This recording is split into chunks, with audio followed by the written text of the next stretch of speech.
Selamat pagi, selamat berjumpa lagi dengan saya pada kuliah online ini. Kita sekarang masuk pada materi berikutnya yaitu tentang fungsi, ya fungsi.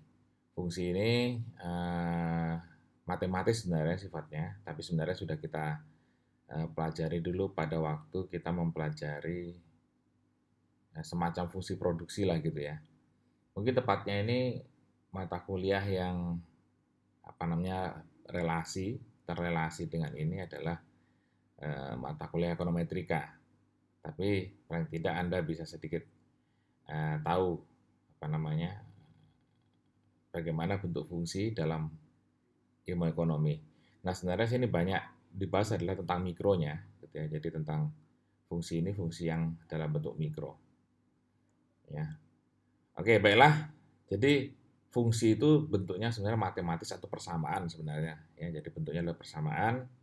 Nah, di sini ada beberapa model gitu ya. Yang pertama adalah model parsial yang dikemukakan oleh Alfred Marshall dan juga model general oleh Leon Walsh. Nah, yang umum itu yang kita gunakan adalah model general ya. Model general yang semacam ini. Jadi eh, yang apa namanya? Yang bentuknya adalah semacam ini ya. Jadi bentuk Q sama dengan Q dx ini ya. Q dx fungsi dari Px, Py, Pz, A, dan seterusnya. Nah, ini kalau dalam fungsi kita kenal ada yang disebut sebagai apa namanya variabel bebas dan variabel terikat gitu ya. Variabel bebas, variabel terikat. Nah, kalau variabel bebasnya itu adalah sisi yang di sebelah ini variabel bebas. Ya, variabel bebas. Sedangkan yang sisi sebelah sini ini adalah variabel terikat. Jadi apa namanya? Dengan kata lain, ya jadi yang QDX itu adalah variabel terikat, artinya dia dipengaruhi oleh nilai-nilai di variabel bebasnya. Bahasa Inggrisnya variabel terikat itu adalah variabel dependent yang QDX, dan variabel di sebelahnya Px, Py, Pz, A itu adalah variabel dependent ya. Independent, variabel bebas. Nah ini, jadi misalnya ini QD adalah jumlah barang diminta, PX adalah harga barang, dan seterusnya gitu ya, dan seterusnya. Gitu. Nah ini, nah kita ambil contoh misalnya tentang demand analysis, ya. Demand analysis atau analisis permintaan. Ya. Ini kan bisa buka di slide yang sudah saya bagikan ya, jadi ini sebagai panduannya. Nah demand itu permintaan, nah fungsinya secara umum ya, QDX adalah fungsi dari PX, I, R, PR, E, PE, IE, PA, T, N, A, F, O. Nah, jadi penjelasannya ini ya, ada apa namanya, dia tergantung pada harganya sendiri, kemudian harga barang lain, gitu. Dan banyak variabel jadi sampai pengeluaran iklan lah gitu ya. Jadi itu merupakan contoh apa namanya, merupakan variabel juga, itu variabel juga yang akan mempengaruhi bagaimana jumlah barang yang diminta. Seperti misalnya ya, produk kosmetik. Kosmetik perlu iklan karena apa? Karena dengan adanya pengeluaran untuk iklan, maka eh, konsumen itu akan lebih tertarik. Kalau lebih tertarik, dia tentu akan lebih apa namanya membelilah kira-kira begitu. Sehingga membeli itu kan artinya jumlah barang yang diminta, dia akan meningkat. Nah inilah contoh matematisnya. Ya. Nah hubungan antar variabel dalam fungsi permintaan. Hubungan variabel. Jadi misalnya nama variabelnya harga produk, ya simbolnya P. Bentuk hubungannya negatif. Tanda slope-nya itu min. Nah, ini hubungan antar variabel yang dalam tabel ini ya, itu adalah hubungan variabel dalam keadaan normal. Jadi dalam keadaan normal ya. Misalnya harga produk negatif ya, negatif. Jadi nanti di depan ini ya, nanti bisa dibuat apa namanya suatu fungsi, misalnya P-nya itu negatif. Jadi maksudnya gini, kalau suatu harga barang itu naik, maka barang yang diminta itu akan semakin turun. Ini berkaitan dengan apa namanya? Berkaitan dengan seperti itu, eh, kurva permintaan. Kurva permintaan itu kan bentuknya miring tuh ya. Misalnya begini kan kurva permintaan itu. Anda bisa lihat. Jadi miring ini kan dia slope-nya negatif gitu sehingga harga produk itu kan dia kaitannya dengan jumlah barang yang diminta adalah negatif ya. Gitu. Jadi dia negatif, slope-nya negatif. Nah, sedangkan apa namanya? eh, untuk pendapatan konsumen itu ada beberapa gitu ya. Di sini untuk produk yang inferior. Produk inferior Anda ingat waktu mikro kan itu produk yang apabila pendapatan kita naik, jumlah yang kita minta adalah berkurang gitu ya. Itu namanya produk inferior. Tapi kalau dalam keadaan normal, pendapatan konsumen itu kalau pendapatan kita naik, tentu jumlah barang yang kita kita belanjakan itu kan akan naik gitu ya. Itu namanya pendapatan. Jadi kaitannya ini tuh barang inferior ya. Harga produk lain. Nah, harga produk lain ini misalnya harga barang pesaing gitu ya, barang pesaing atau barang yang berkaitan dengan produk yang kita lihat. Itu positif. Nah, positif itu untuk barang yang sifatnya adalah substitusi, negatif untuk barang yang sifatnya komplementer. Gitu. Komplementer itu kan saling melengkapi ya. Kemudian ekspektasi pendapatan di konsumen masa datang gitu ya. Kalau ekspektasi itu kita berharap nanti bagus, berarti nanti jumlah barang yang akan kita minta itu juga akan meningkat gitu ya. Jadi itu namanya harapan gitu ya, harapan. Ada selera konsumen ya. Kalau dia makin berselera berarti dia akan makin positif itu makin bertambah jumlah barang yang diminta. Gitu. Pengeluaran iklan. Iklan itu juga hubungannya positif, semakin besar jumlah iklan yang dikeluarkan maka akan semakin besar pula pendapatan yang diharapkan atau penjualan yang diharapkan. Nah, ini adalah hubungan antar variabel ya. Nah, misalnya ada contoh ini. Contoh, permintaan TV berwarna 20 inci merek Samsung misalnya ditentukan oleh fungsi GDX. GDX adalah permintaan barang TV Samsungnya sama dengan min 1,4 min 15 PX tambah 7,5 PR plus 2,6 I plus 2,5 A. Nah, variabel-variabel PX, PR, I, dan A itu adalah harga barang sendiri, PR itu harga barang merek lain, ya. Kemudian I itu adalah pendapatan konsumen dan pengeluaran iklan. Nah, kita lihat di sini, PX itu kan harga barang Samsungnya, dia negatif. Jadi kalau harga TV Samsung naik, maka dia akan berkurang jumlah barang yang dimintanya. Nah, kalau barang produk lain atau barang pesaingnya, kalau harga barang pesaingnya itu naik ya, maka jumlah barang atau jumlah TV Samsung yang diminta juga akan makin naik. Kenapa? Karena daripada membeli barang yang pesaingnya, lebih bagus saya membeli merek Samsung kan gitu. Ya. Itu. Kemudian pendapatan konsumen. Nah, ini positif, ini bukan barang inferior artinya. Kalau tadi kan barang inferior dia negatif, ini positif. Artinya kalau pendapatan konsumen meningkat, maka permintaan masyarakat untuk TV Samsung juga akan meningkat gitu ya. Gitu. Nah, contoh gitu ya. Contoh misalnya pengeluaran iklan TV. Ya, ini itu iklan ya, pengeluaran iklan TV Samsung. Itu iklan tadi saya bilang kalau makin nambah dia makin naik, lihat posisinya ini. Nah, misalnya tahun 896 rata-rata ini penjualan TV Samsung di Surabaya adalah 1,1 juta. Harga TV merek lain adalah 0,9 ya. Jadi tadi harga rata-ratanya Samsung 1,1, harga merek lain 0,9. Rata-rata pendapatan konsumen adalah 10 juta per tahun dan total pengeluaran iklan TV Samsung ada 5 miliar. Tentukan fungsi permintaan TV Samsung. Tentukan jumlah kuantitas, tentukan gambarkan fungsi demand tersebut. Nah, ini. Jadi kita diminta membuat fungsi permintaan gitu ya. Tentukan fungsi permintaan. Nah, jadi setelah ini kita tahu datanya ini ya jawabannya. Nah, tinggal kita masukkan saja, yang kita sisakan adalah yang PX karena kalau fungsi permintaan ya. Fungsi permintaan itu kan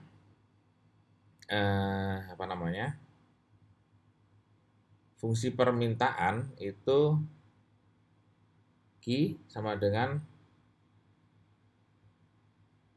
fungsi dari X gitu ya. Nah, X di sini kita isi dengan PX gitu ya. X-nya kita isi dengan PX gitu. Jadi eh, kita juga akan membentuk fungsi di atas dalam bentuk PX ya. Jadi Q sama dengan fungsi dari PX. Nah, sehingga yang kita sisakan, jadi yang nilai PR, I, A tadi kita isikan semua berdasarkan data ini gitu ya. Data ini. Tapi satuannya kita samakan loh ya. Jadi misalnya ini, tadi kan apa namanya, TV merek lain harganya 0,9 juta. Misalnya kita buat dalam semuanya dalam ratusan ribu gitu ya. Dalam ratusan ribu berarti yang TV merek lain kita buat 9 gitu ya. 9 gitu. Sebenarnya ini sih enggak masalah sih dia mau pakai satuan apapun yang penting kita mengerti. Tapi karena kalau ini dibuat dalam bentuk satuan apa namanya? Satuannya ini kan semua miliar, berarti ini 2,5 apa namanya? Yang penting satuannya Anda mengerti lah. Ikuti aja ini semua gitu ya. Jadi masukkan angka-angkanya kecuali yang PR tadi itu dibuat dalam bentuk satuannya adalah ratusan ribu. Yang lain tetap ya. Jadi 10 juta tetap juta, yang 2,5 itu 5 miliar itu dibuat dalam bentuk ratusan juta ya, ratusan juta. Gitu. Nah, ini karena kita ikuti satuan yang di sini gitu ya. Satuan di sini.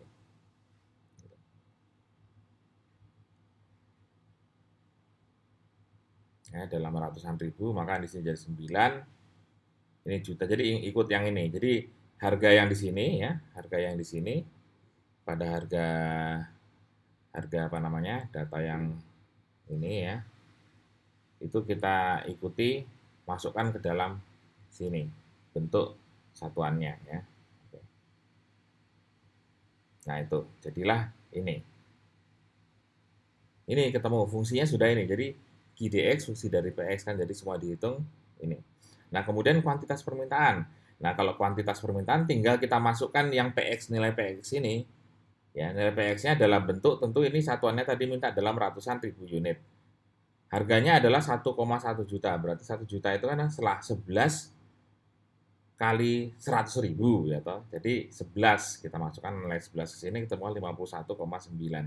Nah, 51,9 ini dalam satuan apa? Dalam satuan ribuan unit ya, ribuan unit. Jadi 51.900 unit terjualnya. Gitu. Ya. Jadi kemudian ada titik potong pada sumbu ini untuk membuat gambar sebenarnya ya, untuk membuat gambar. Jadi untuk membuat gambar apa namanya kurvanya gitu ya, kurva permintaannya bagaimana gitu. Nah itu minta permohonan. Jadi titik potong pada sumbu ini kan yang Q, yang atas ini yang Q, yang atasnya kan yang P ya, yang P. Jadi Q titik potong pada sumbu Q ini dibilang 21,7 berarti yang di sini apa namanya 217,1 di sini ya 217,1 maaf ini agak satu gitu. Baru titik potong pada sumbu P tegaknya adalah 217,1 sorry ini dia keluar ya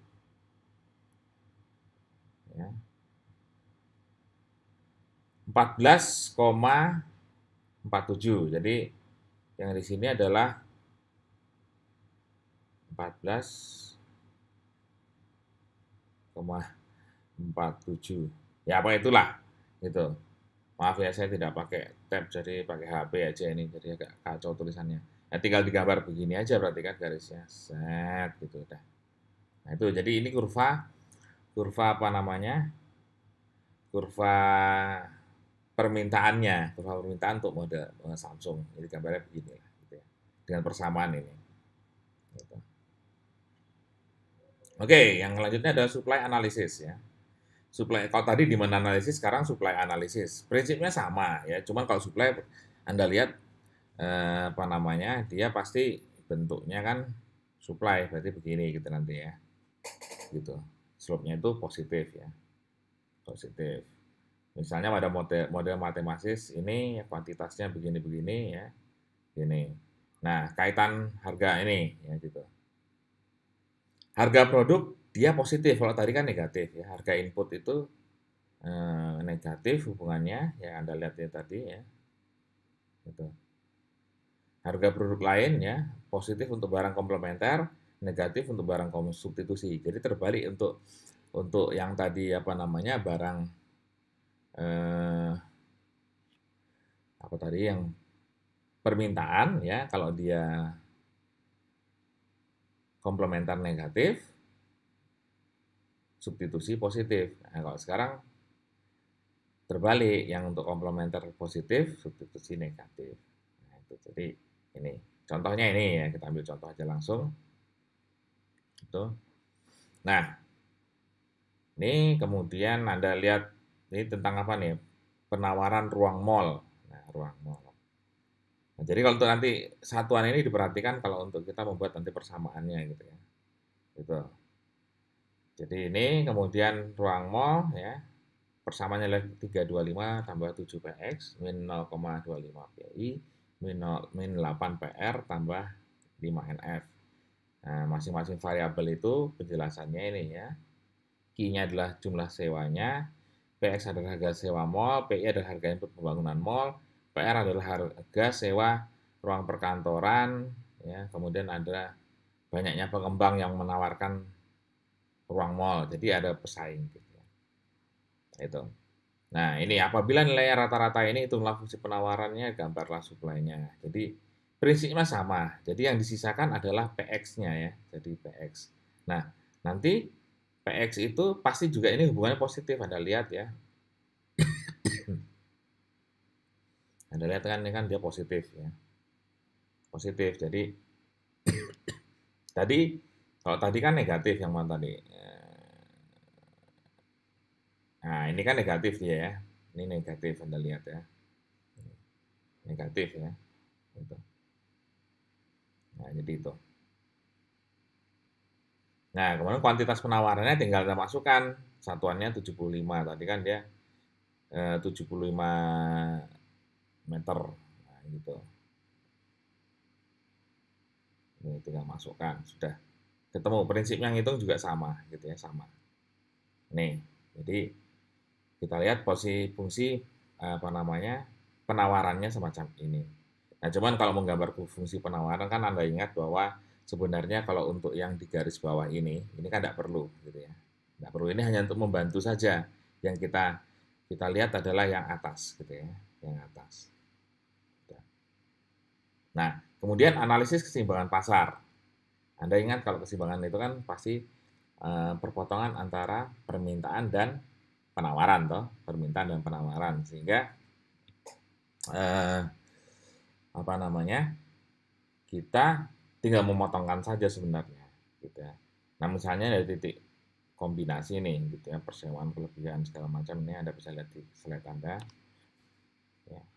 Ini ada titik-titiknya kombinasi, analisisnya, nah persamaannya. Jadi intinya kita harus membuat persamaan gitu ya. Kita membuat persamaan dari data ini ya, data ini. Jadi kan ada kuantitas penawaran, kuantitas permintaan, kelebihan gitu. Yang kita lihat kan nanti apa namanya? Ini kan kaitannya, jadi yang mana namanya? Yang kuantitas ini nanti jadi key, ya kan gitu kan. Itu. Nah, yang ini ya, ini jadi P gitu ya. Jadi P-nya gitu. Jadi ini yang ini juga jadi key gitu ya. Tuh, yang ini adalah P. Itu nanti untuk membuat suatu persamaannya. Di ekonometri kan nanti kan akan diajarkan tuh bagaimana untuk membuat persamaan ini. Ya, kita buat persamaan ini. Gitu. Nah, intinya misalnya dari sini nanti datanya menjadi ini. Jadi ada dua gitu ya, dua gitu. Ini ambil contoh gitu ya, ambil contoh aja. Mungkin tidak ada kaitannya dengan ini, tapi analisis keseimbangan itu jadi misalnya ini, kalau di sini keseimbangannya mana? Keseimbangannya mana? Ya keseimbangannya sebenarnya pada yang ini. Ya, ketika tidak ada kelebihan, tidak ada di mana jumlah ini ya, penawaran dan permintaannya sama. Nah, ini namanya equilibrium ya, gitu. Nah, seimbang. Seimbang pada titik ini ya untuk kasus ini ya, gitu. Nah, sekarang kita lihat ya untuk yang kasus data ini. Nah, misalnya diketahui Qx Qs supply berarti ya, Qd itu demand. Nah, yang ini positif supply positif, yang demand negatif ya. Negatif. Kemudian Anda bisa apa namanya? Ditanyakan harga konsep keseimbangan ini. Nah, berarti jawabannya apa? Jawabannya adalah kita harus potongkan dulu. Jadi titik keseimbangan ya, titik keseimbangan itu kan akan kita dapatkan manakala gitu ya. Manakala kurva itu berpotongan kan. Ini demand, ini supply. Nah, inilah keseimbangannya gitu ya. Keseimbangannya di situ. Nah, jadi kedua kurva ini apa namanya? Ini demand, yang ini supply, itu dipotongkan gitu ya. Kurvanya dipotongkan. Nah, dipotongkan, keseimbangannya sama sehingga ketemulah PX, ketemu AGX. Nah, jadi ini adalah apa namanya? Nilai keseimbangannya gitu ya. Nilai keseimbangannya itu ini gitu. P-nya ini, Q-nya adalah ini gitu ya. Itu adalah nilai keseimbangannya. Gitu. Oke, jadi jelas ya. Nah, lanjutannya adalah misalnya kelebihan permintaan pasar. Nah, sorry. Kelebihan permintaan pasar. Nih. Nah, jadi ada tadi persamaan tadi ya. Permintaan kan 200. Ini yang demand ini. Ya, demand ini permintaan ya. Permintaan 20.000 min 750 PX gitu. Nah, demand-nya ini ya. Kelebihannya bagaimana? Kelebihannya kan berarti gini. Apa namanya? 20.000 min 700 PX ini kan penawaran ya. Oh sorry, ini permintaan, yang atas adalah penawaran. Nah, jadi kelebihan permintaan ya, permintaan demand ini yang sebelah sebelah apa namanya? Ini ya. Ini demand, ini supply, ya, supply. PX ini ya, PX yang ini itu PX yang ini dipindah ke sebelahnya gitu ya. Ini pindah ke sini, yang 10.000 pindah ke sini gitu. Jadi dipindah, ketemulah ya 10 lebih besar pada PX. Nah, jadi kalian tinggal balik. Jika ini ada kelebihan permintaan, jika ada kelebihan penawaran, ya kelebihan penawaran berarti kan yang sebelah kiri ada penawaran, yang sebelah kanan permintaan, sehingga dibalik gitu ya. Tuh. Jadi harga akan, kalau harga harga di atas 10, maka akan terjadi kelebihan penawaran. Kalau harga,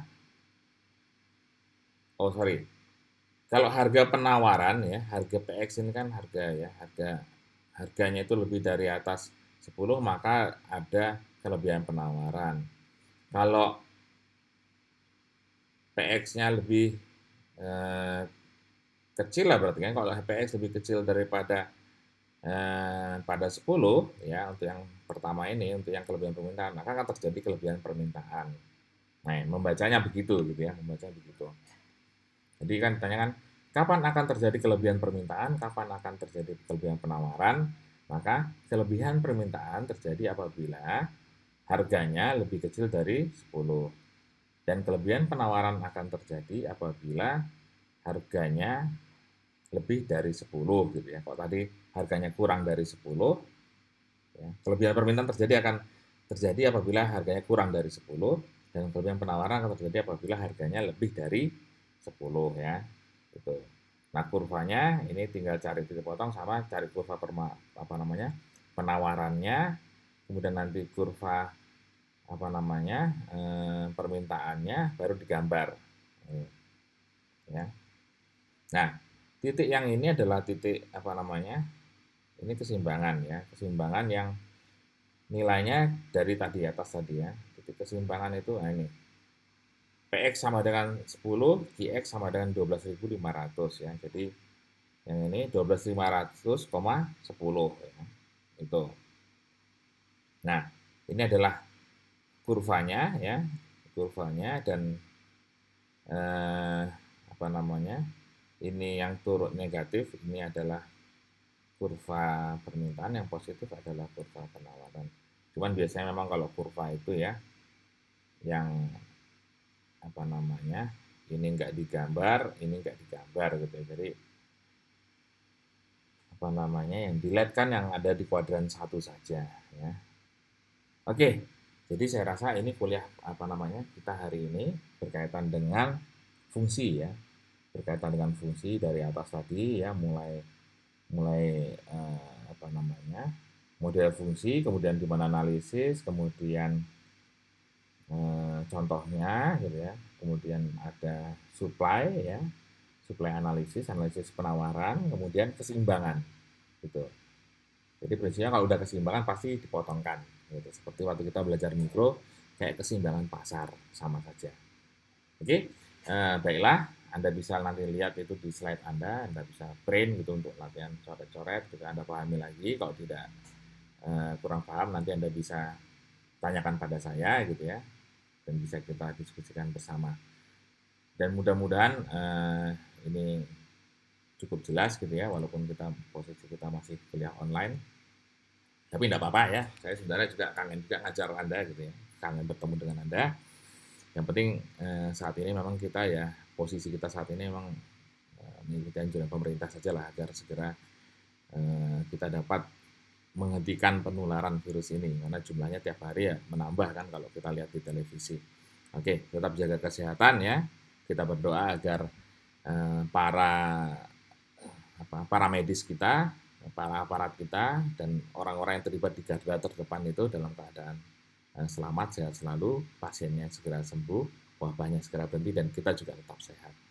Baiklah, mohon maaf kalau ada kekurangan, nanti ya kita lanjutkan lagi di minggu depan. Sampai jumpa lagi.